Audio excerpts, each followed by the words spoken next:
Նախարար 3 հարց ունեմ, մեկը վերաբերում է պարգևավճարներին։ Հանրության մոտ սրա շուրջ տարբեր են քննարկումները եւ զայրույթ կա նաեւ այս առումով հետեւյալն է հետաքրքիր։ Պարգևավճարները դարձել են աշխատավարձի մեխանիկական հավելում, այլ ոչ թե բացառիկ աշխատանքի գնահատական։ Կոնկրետ կնշեք, որ նվաճողների համար են նախարարները, նախարարությունների աշխատակազմերը, падգամավորները ստանում 13-րդ, 14-րդ աշխատավարձ եւ պարգևավճարներ։ Կարող նշել 3 կոնկրետ չափելի ցուցանիշ վերջին 6 ամսվա կտրվածքով, որոնք արդարացնում են պարգևավճարների ֆոնդի նման չափերը։ Եվ ինչպիսին է եղել նախարարության եւ նախարարի կոնկրետ դիրքորոշումը այս վերջին պարգևատրումների վերաբերյալ, որովհետեւ դուք պարբերաբար խոսում եք աշխատանքի արդյունավետության չափելիության մասին, արդյունավետության բարձրացման մասին, խնայողությունների մասին, բյուջեի դեֆիցիտ եք կրճատում, բայց 3.5 միլիարդ հատկացվում է այդ ֆոնդին։ Պարոն նախարար, մյուս հարցը։ Մենք տեսնում ենք պետական պարտքի անվանական աճ, թեև հնայի նկատմամբ հարաբերակցությունը կառավարելի է համարվում, սակայն պարտքի սպասարկման ծախսերը բյուջեում ահռելի մեծ թիվ են կազմում, գերազանցելով սոցիալական կամ առողջապահական մի շարք կենսական ծրագրերի բյուջեները։ Ըստ էության մենք նոր պարտքը վերցնում ենք այլ պարտքը փակելու կամ ընթացիկ ծախսերը հոգալու համար, այլ ոչ թե զարգացման համար։ Վերջին 6 ամսում որ ենթակառուցվածքային խոշոր ծրագրերն են ավարտվել, որը կստեղծի ավելացված արժեք եւ կօգնի ապագայում փակել այդ պարտքերը։ Եթե չկա նման ծրագիր, ապա մենք ուղղակի ծախսում ենք ապագա սերունդների փողերը, որոնց արդյունավետությունը խնդրահարույց է։ Եվ վերջին հարցը. Եթե այսօր ձեզ բախտ վիճակվեր ապրել Հայաստանի նվազագույն սպառողական զամբիոյի արժեքով 81600 դրամով, առանց ձեր պարգևավճարների եւ ծառայական մեքենայի, ինչպես դա կփոխեր ձեր ստորագրված հաջորդ բյուջետային փաստաթուղթը։ Շնորհակալություն։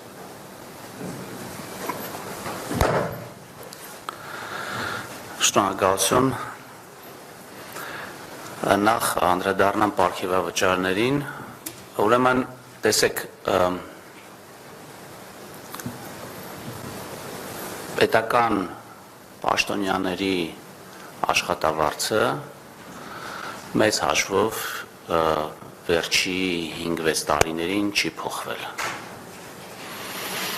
Եվ քննարկում եղել է 1-2 տարի առաջ այն մասին, որ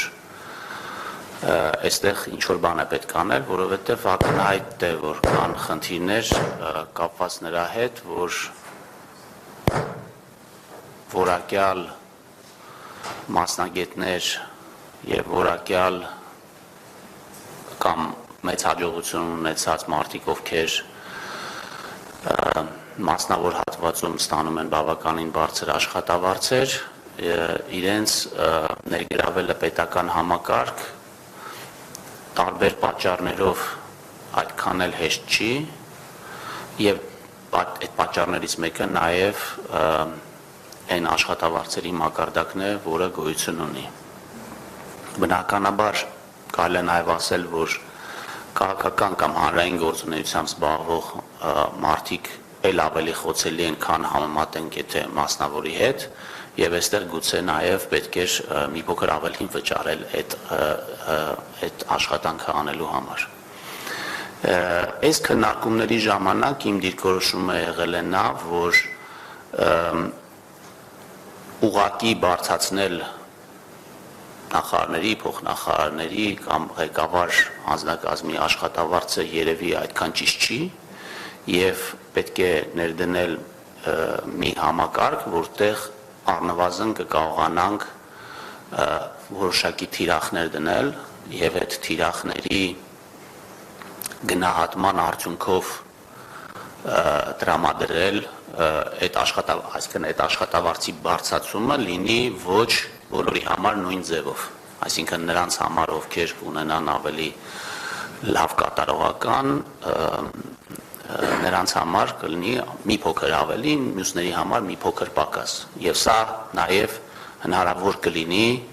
հանրությանը բացատրել, օրինակ հիմա ձեզ պատասխանելով այս հարցին։ Եվ այս համակարգը պիլոտային կարգով մենք ներդրեցինք անցած տարվա սկզբից, այսինքն անցած տարվա սկզբից սահմանվեցին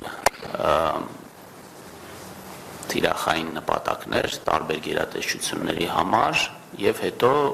տարվա կեսում դրա վերաբերյալ եղավ գնահատման process, թե ինչքանով են դրանք կատարվել, այսինքն ինչ թիրախներ են սկզբից դրվել եւ հետո ինչքանով են դրանք կատարվել, բնականաբար ամեն գերատեսչության համար դրանք տարբեր էին եւ այդ գնահատումը տեղի ունեցավ եւ այդ գնահատման հիման վրա տեղի ունեցավ այս պիլոտային ես չի ասի որ սա պարգևավճար է որովհետեւ դա ըստ էության այդ աշխատավարձի բարձրացումն է ուղղակի մի փոքր այլ եղանակով այստեղ մի կարևոր հարց կա որովհետեւ դուք խոսեցիք նրա մասին որ զայրույթ է առաջանում սրանից ես մի փոքր ուզում եմ սրա վրա ուշադրություն դարձնեմ թե ինչից կարող է օրինակ կարող եք դուք զայրանաք որովհետև տեսեք այս քայլը անելը բավականին մի քիչ կարելի ասել խիզախ քայլ է այս քայլը անելը ինչի որովհետև եթե նախկինում այսպիսի թեմա գոյություն չուներ ընդհանրապես որովհետև ավելի հեշտ էր օրինակ կանխիկ ինչ որ մեկը գար ինչ որ մարդկանց փողը բաժաներ եւ դրանով ընդհանրապես այս թեման չլիներ ոչ մեկ էլ պարգևավճար չստանար եւ դա շահարկման թեմա չդառնար հիմա մենք գնացել ենք այն ճանապարհով որ պետքա ամեն ինչ թափանցիկ լինի հասկանալի լինի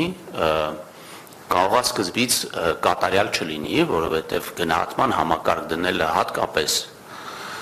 պետական համակարգում հատկապես նախարարների համար մի փոքր այսպես դժվար է եւ դրա համար դրան անվանել ենք պիլոտային ծրագիր եւ փորձել ենք առնվազն այս գնահատումը այս հավելյալ աշխատավարձը այսպես կարելի ասել տրամադրել այդ եղանակով ես կարծում եմ որ մեր հանրությունը պետք է նո առնվազն եթե չասեմ գոհ լինի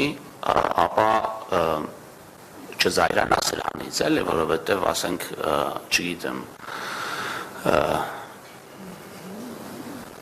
սրա մասին է խոսում օրինակ ես խոսեցի նրա մասին որ մենք հավելյալ 300 միլիարդ հարկ ենք հավաքել այդ հարկը հավաքվել է նրա պատճառով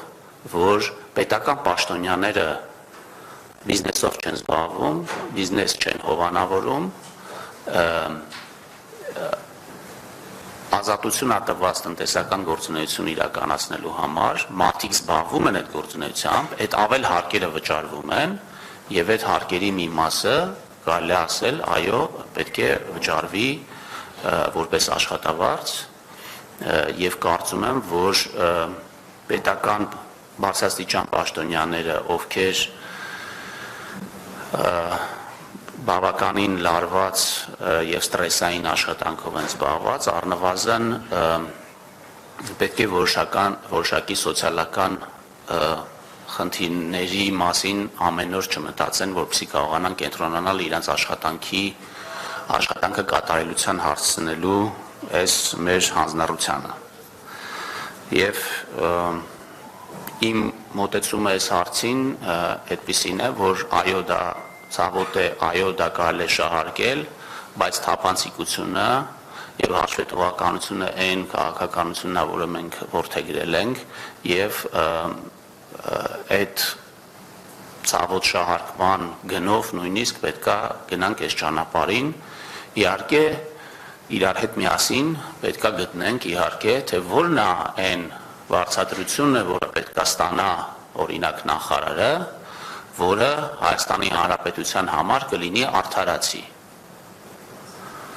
Ում հետ պետքա համեմատվի նախարարը, որ ասենք օրինակ այսա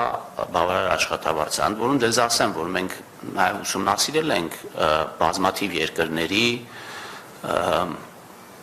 փորձը, նայել ենք, տեսել ենք, թե որտեղ որքան աշխատավարձ են ստանում, բնականաբար այն երկրների մասին է խոսքը, որ մենք ուզում ենք նմանվենք, եւ սա կարծում եմ ես ինքս կողմ եմ այս մոտեցմանը Եթե խոսենք պարտքի անվանական աճի մասին, ընդհանրապես պարտքի աճին եւ ներգրավման մասին մենք խոսում ենք բյուջեի պլանավորման փուլում։ Այսինքն, երբ որ մենք որոշում ենք, թե որքան դեֆիցիտ պետք է ունենա մեր բյուջեն, այդ դեֆիցիտը ինչ պետք է ֆինանսավորի, դա տեղի է ունենում ազգային ժողովում, կառավարությունում եւ այսպես կարելի ասել մենք ունենում ենք ինչ որ մի հատ կոնսենսուս, հանրային կոնսենսուս, որտեղ մենք ասում ենք, այո, մենք համաձայն ենք վերցնել այս պարտքը, որպեսզի ֆինանսավորենք այս կարևոր ծրագրերը։ Ամենայն դեպս ես մեծ առարկություններ թե ազգային ժողովում եւ թե մեր լրատվական դաշտը ուսումնասիրելուց չեմ տեսել այն մասին, թե որ ծրագիրը, որ անիմաստ է իրականացնել կամ այսպիսի մի խոշոր ծրագիր, որ ասեն ինչի եք սրա վրա այսքան գումար ծախսում, այն էլ պարտքով։ Ընդ որում ձեզ ասեմ, որ ձեր նկատառումը այն մասին, որ մենք ըստ էության պարտք ենք ներգրավում ընթացիկ ծախսերը սպասարկելու համար, դա բնականաբար այդպես չի։ Ես էլի եմ լսել տենց բաներ եւ լավ որ դուք դա ասեցիք, որովհետեւ մեր ֆիսկալ կանոններն են մեզ արգելում, որպեսզի մենք պարտ ներգրավենք ընթացիկ ծախս սպասարկելու համար։ Իսկ կանոնը ասում է, որ մեր կապիտալ ծախսերը պետք է ավելին լինեն, քան մեր դեֆիցիտն է։ Հիմա մեր դեֆիցիտը եղել է 5.5%, մեր կապիտալ ծախսերը եղել են, դեֆիցիտը արդեն ասեցի, դուք դեռ այստեղ չէիք, որ մենք ունենանք շատ ավելի փոքր դեֆիցիտ, քան պլանավորված էր 2025 թվականին, մոտավորապես իմ կարծիքով կլինի 4.5%-ից ավելի քիչ, պլանավորված 5.5%-ի համեմատությամբ, բայց մեր կապիտալ ծախսերը հնայում, եթե չեմ սխալվում, 6%-ից ավելին են։ Այսինքն կարելի ասել, որ այդ բոլոր ամբողջ պարտքը ուղղվել է կապիտալ ծախսերի իրականացմանը, իսկ ինչ կապիտալ ծախսեր ենք իրականացրել, իհարկե կապիտալ ծախսերի մեջ ունենք մեծ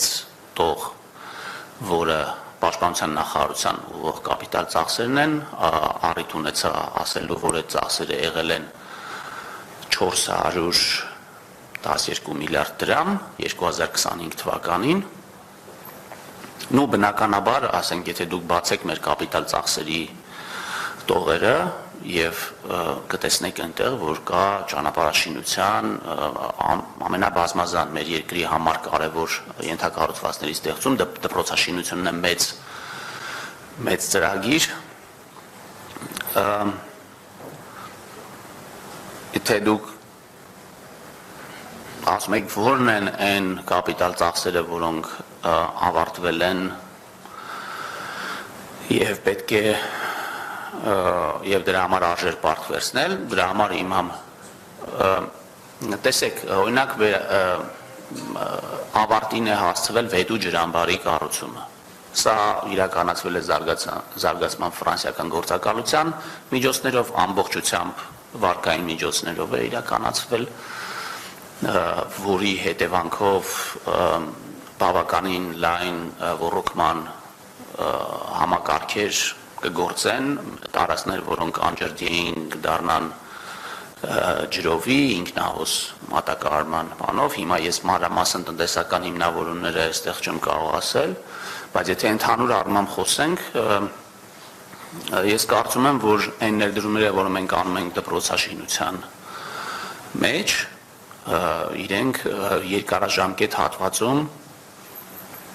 տալու են իրենց դրական էֆեկտները, այստեղ ընդհանրապես կասկած չունեմ, որովհետև մարդկային կապիտալի զարգացումը այն կարևորագույն ուղղությունն է, որի վրա մենք պետք է շեշտ դնենք եւ կարծում եմ 26 թվականի բյուջեն հենց այդ շեշտադրումը ունի, որովհետև Հայաստանի ապագա զարգացումը տեսնում ենք հենց մարդկանց տաղանդների բացահայտման եւ ավելի լիարժեք դրսևորման մեջ, այսինքն կառավարության հիմնական խնդիրը պետք է լինի միջավայր ստեղծել, որտեղ մարդիկ կարող են իրենց կարողությունների համապատասխան